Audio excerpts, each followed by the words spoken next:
नमस्कार। प्रयागराज एजुकेशन के YouTube channel पर आपका स्वागत है। हम पुष्पी पादपों में लैंगिक जनन को पढ़ रहे थे, जिसमें हम कल निषेचन और दोहरा निषेचन को पढ़ चुके। निषेचन की प्रक्रिया में हमने पढ़ा हुआ था कि जो पुष्प होते हैं, पुष्प में पुंकेसर तथा स्त्री केसर निषेचन की प्रक्रिया में भाग लेते हैं। जो पुंकेसर होता है वो नर जनन अंग होता है तथा स्त्री केसर मादा जनन अंग होती है। पुंकेसर की बात करेंगे तो पुंकेसर में परागकण का निर्माण होता है और स्त्री केसर में अंड कोशिका का निर्माण होता है। अगर यहाँ पर जो पुष्प में स्त्री केसर होती है, ये स्त्री केसर का संरचना है, इसे हम स्टिग्मा कहेंगे। स्टिग्मा, यह स्टाइल है, स्टाइल, और नीचे फूली हुई जो संरचना पाई जाती है इसे हम ओवरी कहते हैं। इसी ओवरी में पाई जाती है ओव्यूल या बीजांड पाया जाता है। इस बीजांड के अंदर एक संरचना पाई जाती है जिसे हम एम्ब्रियो सैक कहते हैं। इस एम्ब्रियो सैक में कई रीजन होते हैं, कई संरचनाएं पाई जाती हैं और यहाँ पे 2 रीजन पाया जा रहा है। ये मुख्य द्वार जो होता है इसे हम माइक्रोपाइल कहते हैं, माइक्रोपाइल कहते हैं। और इस माइक्रोपाइल के जस्ट अपोजिट साइड में जो संरचना, जो भाग होता है उसे हम चलाजा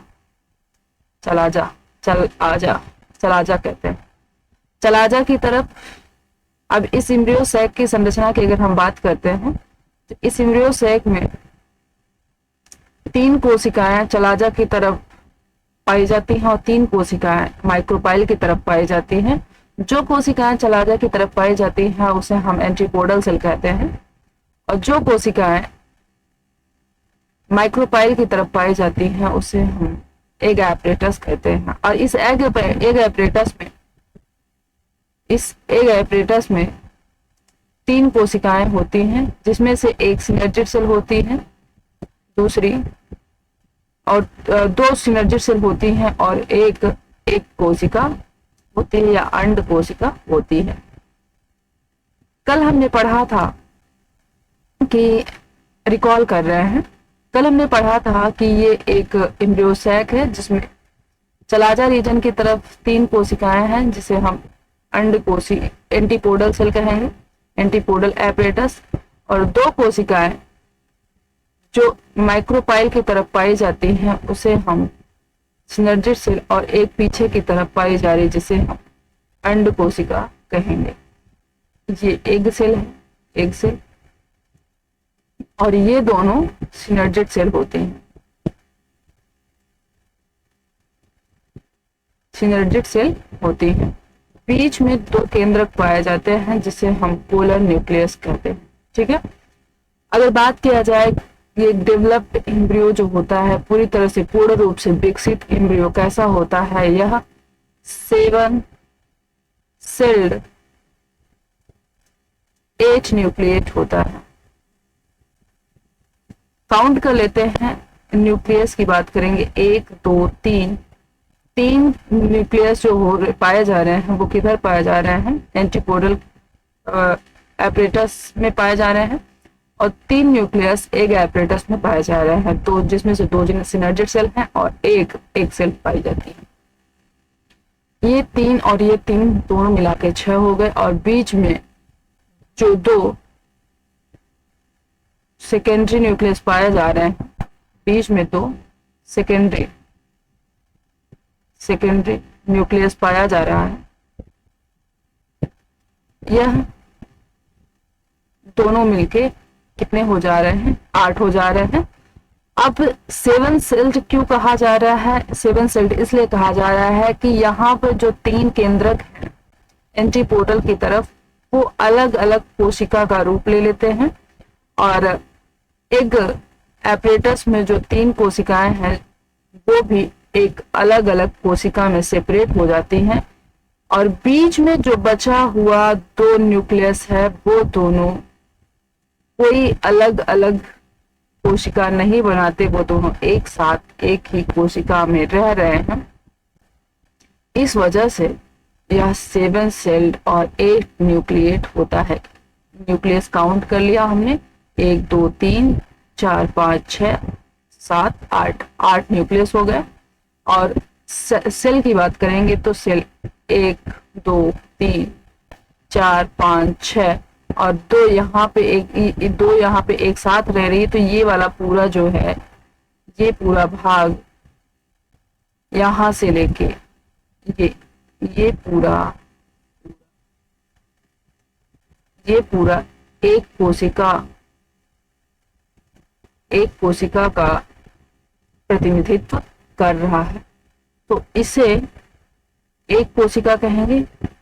और इस कारण से यह 7 सेल्ड और 8 न्यूक्लिएट होता है। जो द्वितीयक केंद्रक होता है, इसकी कोई अपनी सेल वॉल नहीं होती है। यह यहाँ पर जो एंटीपोडल सेल और एग apparatus की जो सेल्स होती हैं, वो अपना जब खुद का अपनी सेल वॉल बना लेती हैं, तो बचा हुआ जो भाग होता है तो खुद एक सेल का कार्य करने लगता है। अब निषेचन की प्रक्रिया यहाँ पे हो रही है, तो निषेचन की प्रक्रिया में पोलन ट्यूब के द्वारा स्पर्म आते हैं, जिसमें से एक स्पर्म एग सेल को निषेचित करता है, जिसे हम प्राथमिक निषेचन कहेंगे। और दूसरा स्पर्म जो होता है वो द्वितीय केंद्रक को निषेचित करता है, जिसे हम दोहरा निषेचन कहते हैं। अब प्राथमिक निषेचन में एग सेल और स्पर्म सेल मिलके जाइगोट का निर्माण करते हैं, और जाइगोट के बाद बनता है एम्ब्रियो या फिर भ्रूण। और द्वितीय केंद्रक जो होता है, सेकेंडरी न्यूक्लियस, उस निषेचन की प्रक्रिया में जब भाग लेता है, तो ये पहले से 2n होता है और प्लस 1n मिल जाता है और 3n हो जाता है, जिसे त्रिक संलयन कहते हैं। ये आगे चल के एंजियोस्पर्म का निर्माण करता है। एंजियोस्पर्म में बनने वाला एंडोस्पर्म हमेशा ट्रिप्लॉयड होता है, क्योंकि यह पहले से 2n होता है और बाद में एक स्पर्म और आ जाता है, तो ये 3n हो जाता है। निषेचन के पश्चात यहाँ पे एंडोस्पर्म का निर्माण हो रहा है।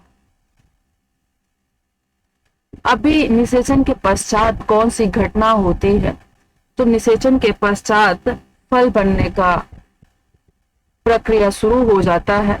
तो आपसे अगर पूछा जाएगा फल किसे कहते हैं, तो आप कह सकते हैं परिपक्व अंडाशय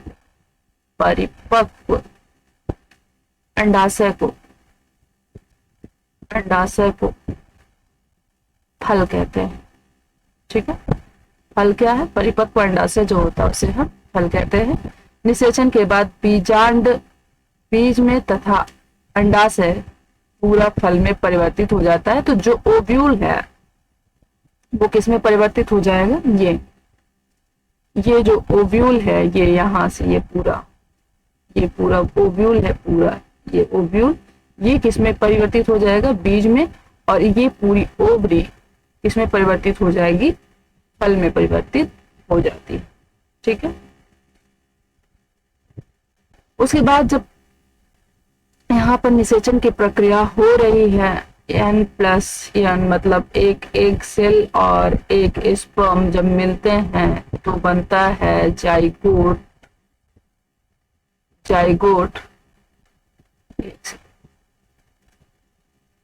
बनता है जाइगोट। और ये जो जाइगोट बन रहा है, ये आगे चल के बनाता है एम्ब्रियो। ठीक, युग्मनज से क्या बनता है? भ्रूण तथा प्राथमिक भ्रूणपोष से। अब यहाँ पे जो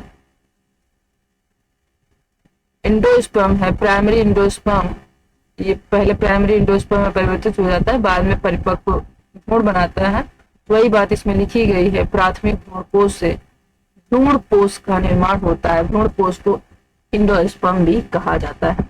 एक चार्ट यहाँ पे देख रहा होगा आपको, जिसमें लिखा हुआ है निषेचन से पूर्व की घटना और फिर निषेचन के पश्चात क्या होता है ना? निषेचन के पूर्व, निषेचन पश्चात, तो पूरी घटना यहाँ पे लिखी गई है एक कॉलम बना हुआ है। तो देखते हैं, इसके बाद आपका पूरी तरह से कॉन्सेप्ट क्लियर हो जाएगा, क्या क्या प्रक्रियाएं होती हैं एक पुष्प में, निषेचन से पूर्व कैसा होता है और निषेचन के बाद उसमें कौन कौन से परिवर्तन हो जाते हैं। ठीक है,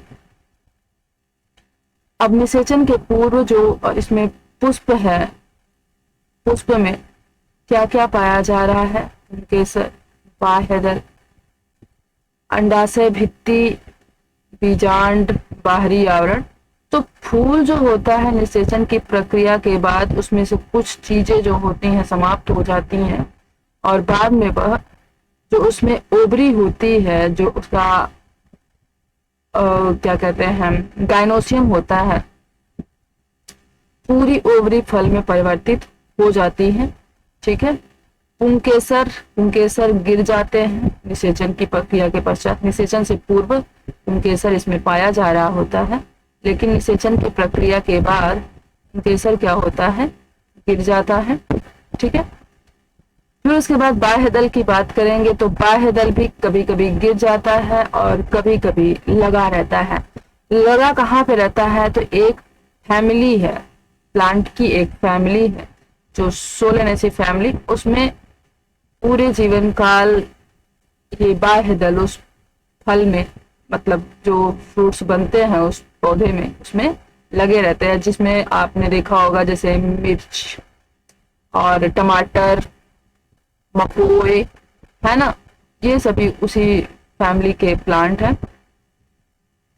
आगे देख रहे हैं कि अंडाशय की भित्ति जो होती है वो किसमें परिवर्तित हो जाती है, फल भित्ति में परिवर्तित। जो आप फल खाते हैं, फल का जो छिलका होता है वह अंडाशय की जो भित्ति हो रही है, जो ओवरी वाल है, वो किसमें, फ्रूट वाल में परिवर्तित हो जाती, फल भित्ति में परिवर्तित हो जाती है। बीजांड की बात करेंगे तो बीजांड जो है पूरा ओव्यूल किसमें परिवर्तित हो जाता है, बीज में परिवर्तित हो जाता है। ठीक है, बीजांड किसमें परिवर्तित हो जाता है, बीज में परिवर्तित हो जाता है और उसका बाहरी आवरण टेस्टा का निर्माण करता है। टेस्टा जो काफी कठोर होता है और आंतरिक आवरण जो होता है वो टैगमेन का निर्माण करता है जो सॉफ्ट होता है। कोई भी फ्रूट्स आपने खाया होगा तो उसमें जो सीड होता है, जो उसका जो बीज होता है, जैसे आजकल सीजन में खूब आम मार्केट में दिख रहे होंगे और आपके यहाँ पेड़ भी होगा, तो जब आप आम खाते हैं तो आप उस आम के फल के ऊपर, जैसे ये आम का चित्र हम बनाने का प्रयास कर रहे हैं, अगर सही लेते हैं तो आपको समझ में आएगा।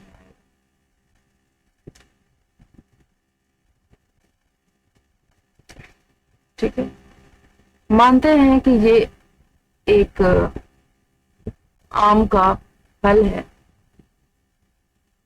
आम का फल जो है इसे जब काटा गया है तो इसमें जो संरचना दिख रही है, ये जो है ये उसका बीज होता है।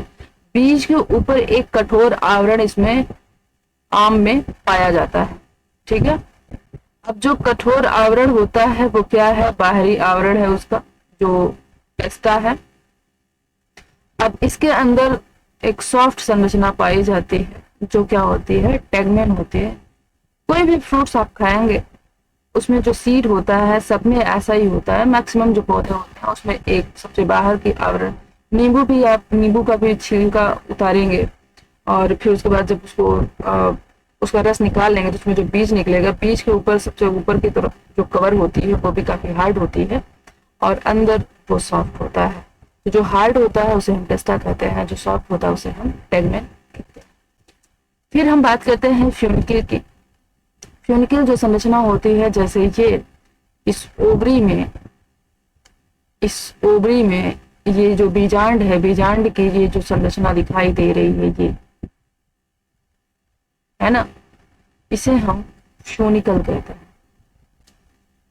तो जो फ्यूनिकिल है वो किस में परिवर्तित हो जाती है, वृंत में परिवर्तित हो जाती है। किसमें परिवर्तित हो जाती है, वृंत में परिवर्तित हो जाती है। एग जो है, एग भ्रूण का निर्माण करता है।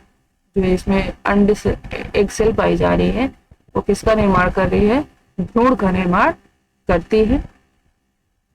और इसमें जो बीजांडकाय जो होता है वो किसका निर्माण कर रहा है? भ्रूण भित्ति का निर्माण करेगा। बीजांडकाय जिसे हम इंटेगुमेंट भी कहते हैं, इंटेगुमेंट किसका निर्माण करता है? भ्रूण भित्ति का निर्माण करता है। अब जो यहाँ पे 2n सेल पहले से रहा है, फिर 1n, और तो ये ट्रिप्लॉइड हो गया, तो जो त्रिगुणित केंद्रक यहाँ पे बन रहा है वो किसका निर्माण करेगा?